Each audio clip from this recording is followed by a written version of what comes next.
you know that the only way you get better is when you're uncomfortable. The only way you get better is when you challenge yourself. Hello and welcome to Pillars of Wealth Creation, where we talk about creating financial success with a special focus on business and real estate. I'm your host, Todd Dexheimer. Now, let's get to it. Hello and welcome back to the show. I'm your host, Todd Dexheimer, and I got another solo podcast episode. So I hope you're doing well. Thanks for listening to the show.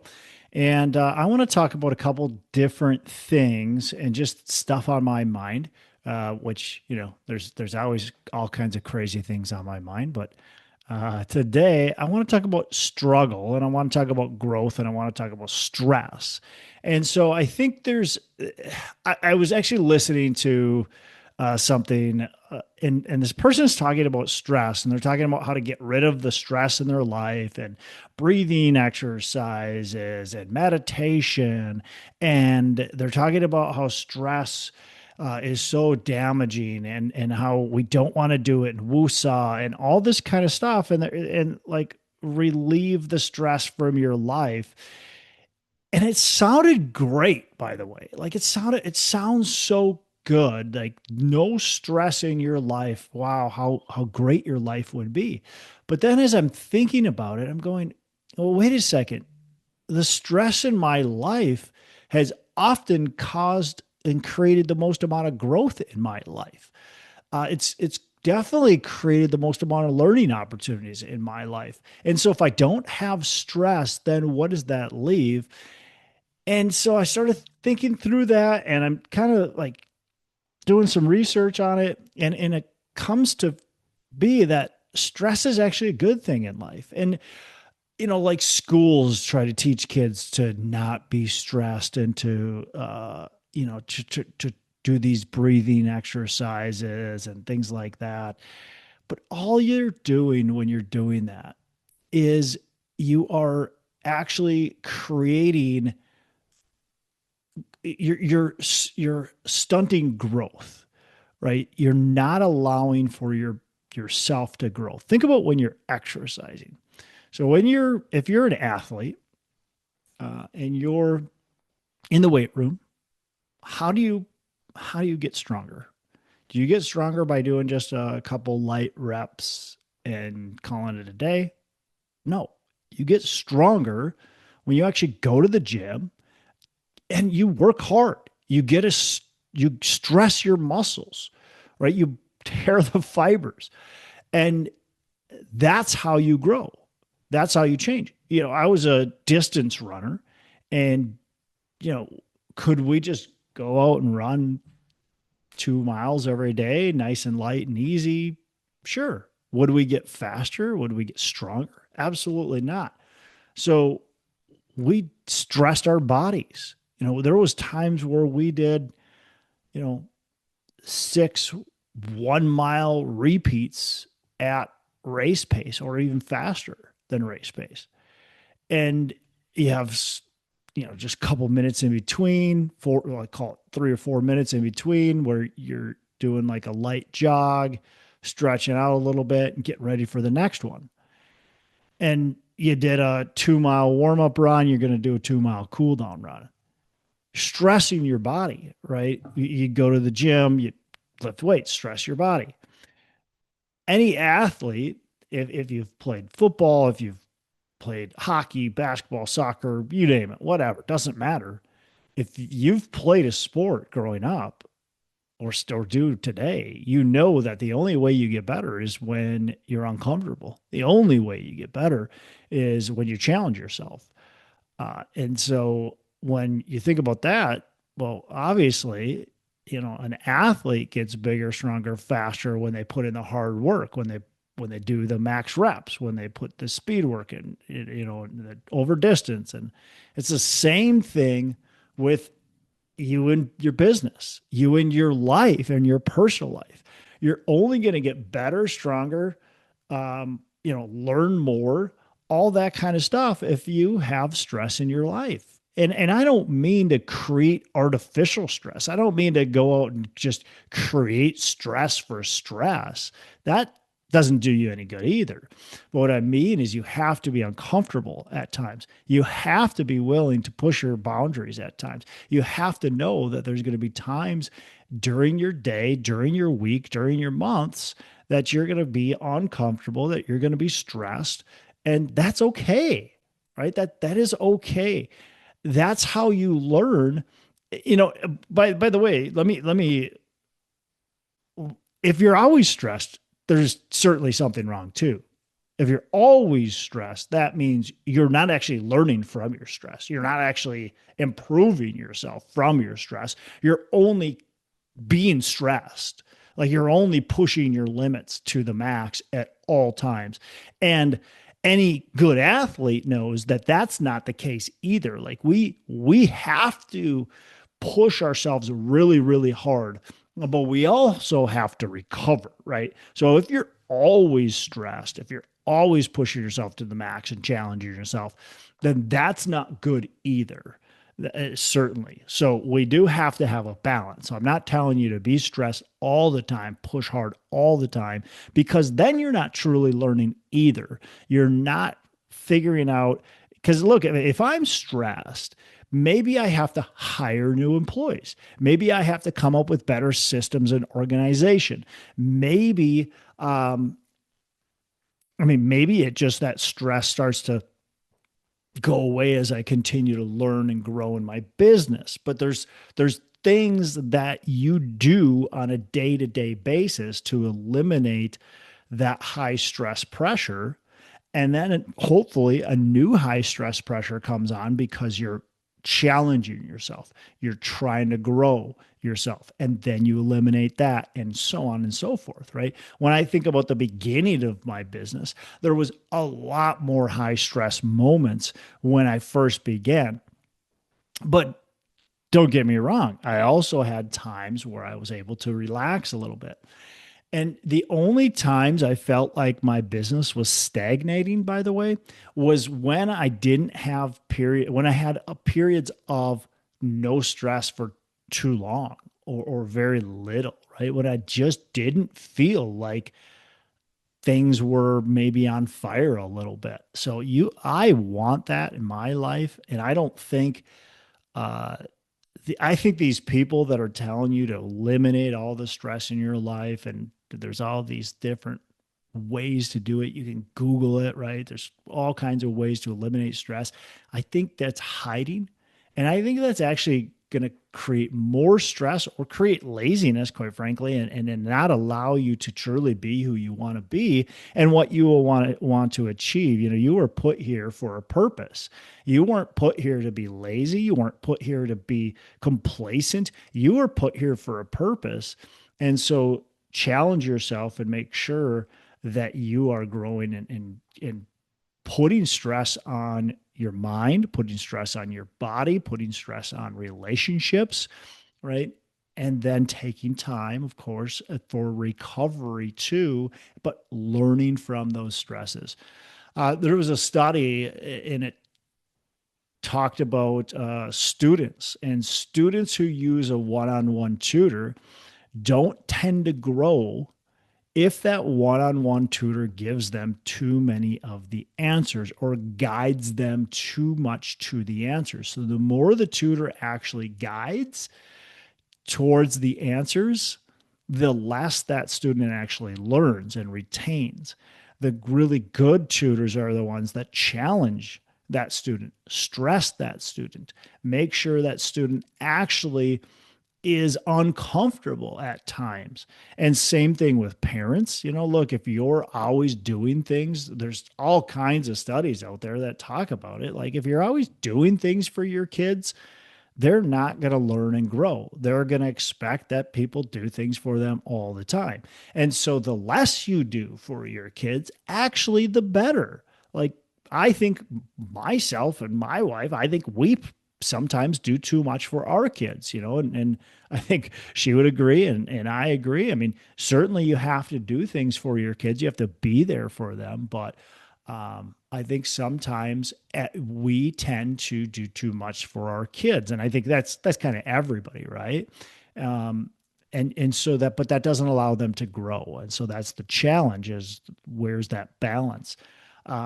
Same thing when you talk too much for your kids. Let your kids talk. Let your kids answer questions from other adults, from other kids. Don't talk for them. If somebody asks them their name and you spout out their name right away, you're not allowing them to talk and communicate. Now they just don't, they think that's okay. And when they ask them 5 questions and you answer 4 out of the 5 questions, or maybe even all of them, like, what are you doing? Allow them to talk, allow them to grow, allow them to feel some stress, right? You don't have to do it for them.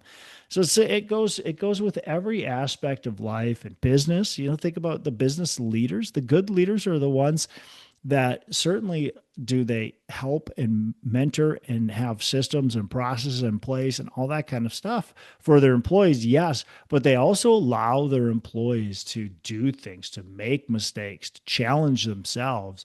um, they don't they don't do it all for them. They're not the micromanagers. So don't be a micromanager for your kids, for your employees, for anybody in your life. Don't be a micromanager. um, yeah. So I there's a lot of studies out there that talk about how it's great to be stress free, but there's also, I think, too much evidence and many studies out there that show that stress is good in your life, but have healthy recovery, right? Think about yourself as a I so one of the reasons I like sports is because I think sports truly challenges you in ways that life challenges you. And I think it really is a good metaphor for life. And when you think about sports and how sports work, think about how your business can work in that same aspect. Think about how your personal life can work in that same aspect. I mean, sometimes you are going hardcore in your business. Sometimes you have a ton of stress. Sometimes you're stretching the limits, but other times you're recovering, right? And then you have the race day, or you have the game day, whatever it is, right? So think about your business like that. Think about your life like that, and I think to me, that's a good relation to really every aspect of your life.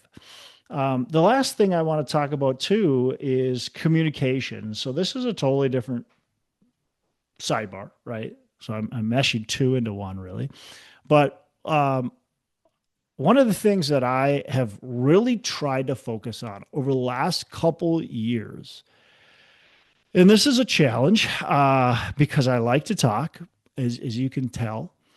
But one of the things have really tried to challenge myself on is listening more and talking less.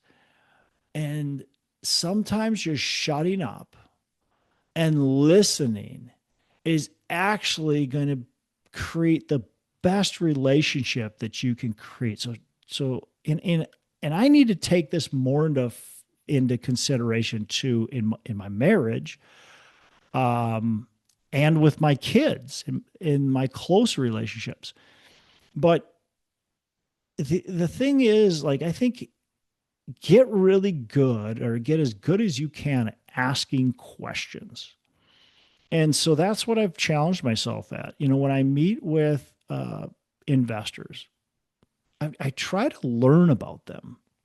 I try to ask a lot of questions. It's really easy for me to talk about myself, my business, all that kind of stuff. And certainly that comes into the conversation because that's why we're meeting.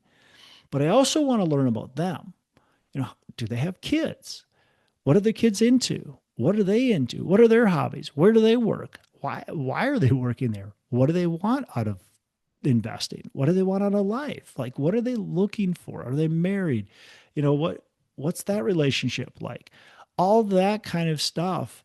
I want to learn about them. And I find that I get actually more out of my meetings and more out of that relationship when I ask them good questions and they do the vast majority of the talking. And by the way, I'm really truly listening to them, and I'm try to slow down on my interjecting, because it's so easy to interject. You hear somebody say something and you're like, oh, yeah, yeah. Oh, yeah. I do that same thing. It's, you know what? If you make it all about you, they don't feel connected to you. Make it about them. I love the book, How to Win Friends and Influence People. And in that book, Dale Carnegie talks about he went to a party and he goes to this party, and this gal, I think it was a gal he talked to the entire time, or for a lot of the time, he talks to this gal, and she loved him. She absolutely loved him. He was the most gracious, amazing person she's ever met. And he says that it's funny because he didn't talk. Like, she did all of the talking. He asked a few questions and then she did all of the talking and he listened. And she thought he was so amazing. And she doesn't know anything about him. She doesn't know who he is because he didn't do the talking. And now, positive for him, right? Good on him. He listened. He made this person feel super comfortable with him. He allowed her to do all the talking. Now, shame on her because she did all of the talking. She didn't ask any questions. That's the exact opposite that you want to be. You don't want to be the one doing all the talking, but you certainly do want to be asking a lot of questions. And it's okay to talk a little bit about your business or yourself and all that kind of stuff, certainly. But I think we tend to talk too much about ourselves, and we tend to listen very little. And we're only listening on the surface level to provide an answer to somebody, and not truly listening and understanding what they're talking about and truly digging deeper into that conversation to make them feel good and to really learn truly who they are. So that's something that I am working on. I've been working on probably for the last, like I said, last about 2 years. I continue to not be very good at it, but I'm trying, I'm learning, I'm growing in it. And I think it's valuable for you as a listener if you want to be a successful business owner, successful, spouse, successful parent, friend, brother, son, daughter, whatever. I think it's really important to try to practice the same thing. So, take some time and decide if that's something you need to work on like I do. And, maybe we can come better together, because I know I still got a long ways to go. Well, that's all I got for today. I hope this episode resonated with you. You have a fantastic rest of the day. Make every day a Saturday. Hey, thanks so much for listening. I appreciate you being a loyal listener. I would love to have you go on to our Facebook page and subscribe, give us a thumbs up, go on to iTunes or wherever you listen and give us a rating and review. Don't forget to subscribe. Your rating and review just helps us push this out to more and more people and continue to grow our audience and hopefully positively affect a ton of people out there that really need this and want this. So the other thing I've got for you is a free ebook on my website. So go on to venturedproperties.com, and download our free ebook on real estate and on syndication. And I've got some data points in there, some really good stuff for you. So I'd love to have you take a look at that. It's free. I'm not expecting anything from it. And also, look, if you want some help in multifamily, want some help learning, growing, getting your business off the ground, I would love to talk to you about what it would look like to work with me potentially and see if that's a good fit. So you can go to coachwithdex.com and check that out, and we can definitely have a call. Thanks a lot for listening. You make it a fantastic rest of the day. I'll catch you on the next episode.